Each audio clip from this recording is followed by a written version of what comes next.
Rest in the time of trouble. Psalm 3 is a psalm of David written as he was running for his life, or as he fled, it says, from Absalom, his son. This is a very, very emotional circumstance that surrounds this psalm. It is one that connects deeply, especially with people who have trouble in their lives, but not just any kind of trouble, the kind of trouble that comes because of you, the kind that you're responsible for, you brought on, or your lack of doing something fostered. I'm just going to read it straight through, and then we'll talk about it here just a little bit. It's not very long. It's only 8 verses long.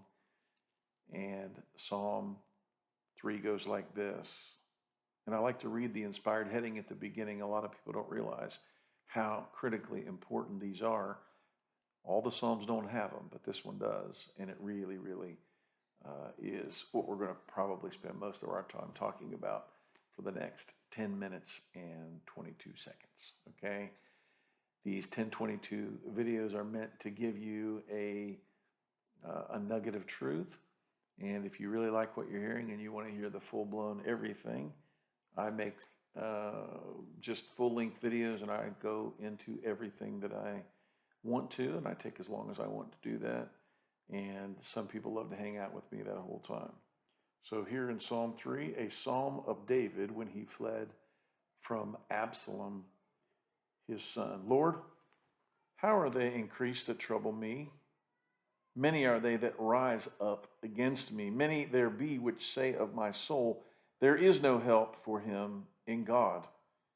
But thou, O Lord, art a shield for me, my glory, and the lifter of my head. I cried unto the Lord with my voice, and he heard me out of his holy hill.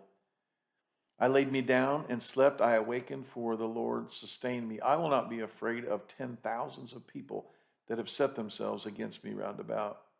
Arise, O Lord, and save me, O my God, for thou hast smitten all my enemies upon the cheekbone, and thou hast broken the teeth of the ungodly. Salvation belongeth unto the Lord. Thy blessing is upon thy people. Psalm 3, as I said, is the background surrounding it is an extremely relatable circumstance in one way. In another way, well, none of us could relate to it at all.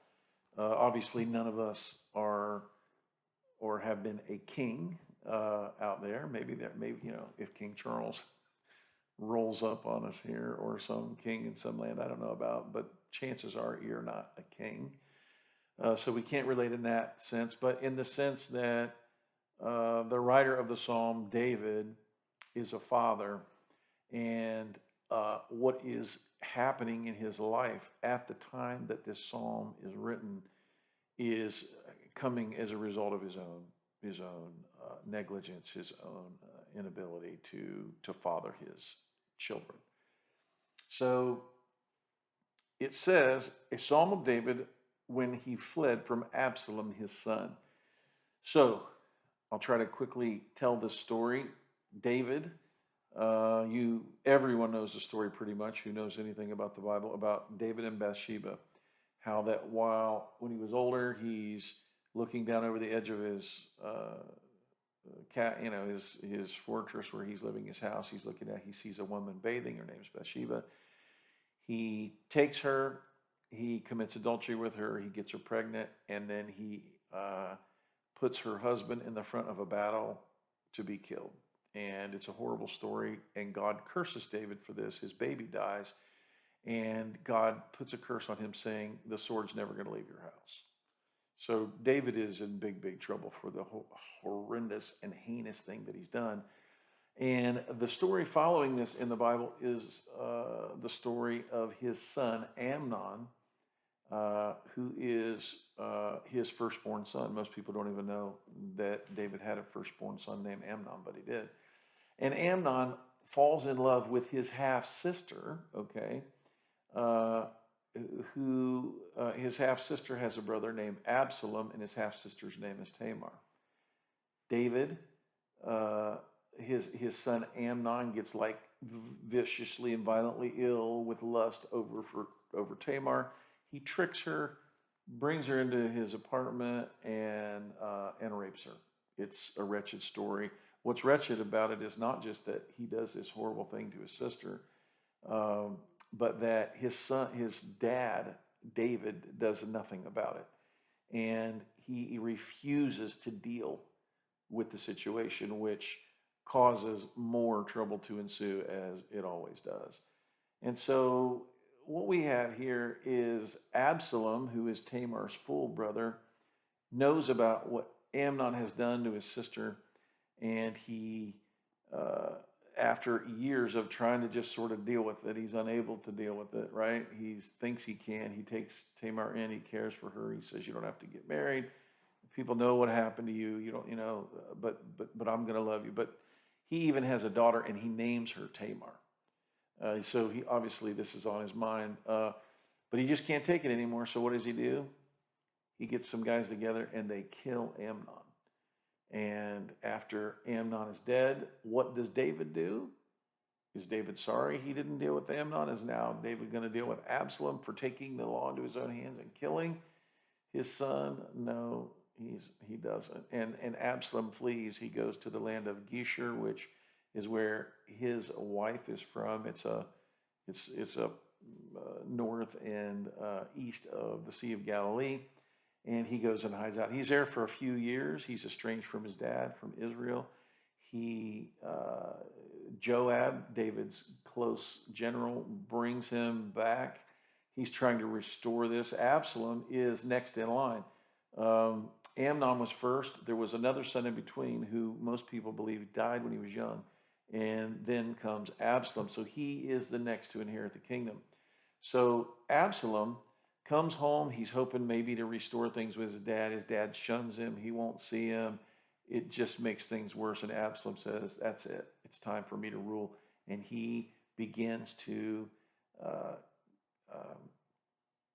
a conspiracy to overthrow his dad into, a treasonous experience where he's just going to do a coup d'etat and take over Israel. He starts using, his good looks and his skillful ability to talk to create a situation, and then he does. He pretends he's overtaken it. People believe he's overtaken the city and over David, but he hasn't. It scares everybody. People fall into it. David is running for his life with his wife, with his children, with everybody, and he goes out into the wilderness. His trusted advisor, Ahithophel, abandons ship and goes and starts working for Absalom, and then he, in the end, Mephibosheth, which was the son of, he's part of the family of Saul. David doesn't kill him. He lets him live. He's the crippled prince. He's told, even this guy abandoned you. So David is just at the most desperate place in the world, running for his life, when he writes Psalm 3. Okay? And when he writes Psalm 3 and he cries out, "Lord, how they increase that trouble me. Many are they that rise up against me." It's his own son that's done this. And many there be which say of my soul, "There's no help of him, for him in God." There is a Selah right here, and there are two in here, and they're wanting you to stop. This is a dramatic, dramatic psalm where he's wanting you to feel the desperation of where he's at. Many have said, "There's no hope. There's nothing that can be done for me." Okay? Verse 3, "But thou, O God, thou art a shield for me, my glory and the lifter of my head. I cried unto the Lord with my voice, and he heard me out of his holy hill." Selah. It's another hard stop. Listen to this, it says. Think on this, right? What does he do? Verse 5. What's God able to do in this prayer? He says, verse 5, "I laid me down and slept, and I awakened, for the Lord sustained me." God brought peace to him in his life when no peace could be found, when his own troubles had just buried him, when his own failures had come up to hurt him. "I will not be afraid," he says, "of 10,000s of people that have set themselves round about me. Arise, O Lord, and save me." David knows he needs to be saved from his own foolishness from his own sin, and God can do it. He says, "Arise, O Lord, save me, my God, for thou hast smitten mine enemies upon the cheekbone. Thou hast broken the teeth of the ungodly. Salvation belongeth to the Lord. Blessing be upon thy people." David understands he needs saved from himself. And that's what it means to know Christ, is to know that we cannot save ourselves. We cannot deliver ourselves.